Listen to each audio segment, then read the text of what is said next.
rồi chị thì chị ta người này mình đi dậy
nó đi bắt đầu ạ.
nghỉ cho lao cái gì Cái bữa nào để đó nó rõ đi này. Để đó nó rõ mà đấy. Tin kiểu anh đi làm gì kèm Gol kui dua gre na kui benom ya kerget pak ni. Này cái người nó bật càng lắc muôn cái những lúc đấy cái nhỉ.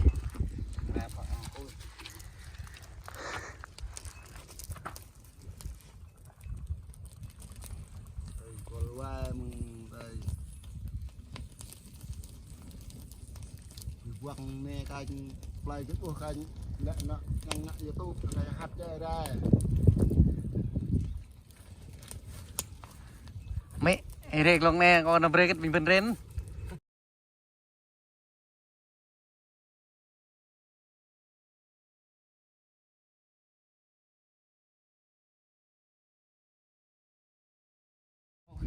Lắm là nhu vị na mò chama ta lên grade nó chất tâm chama tam hao khi hàng năng lua đó tiêu tiền nhu vị là lập đất ở ta grong lại tam hao brak mà lần ta nhấp được ngoe lại nhưng mà nhấp bao nhiêu lần đấy giờ nó nhu vị mà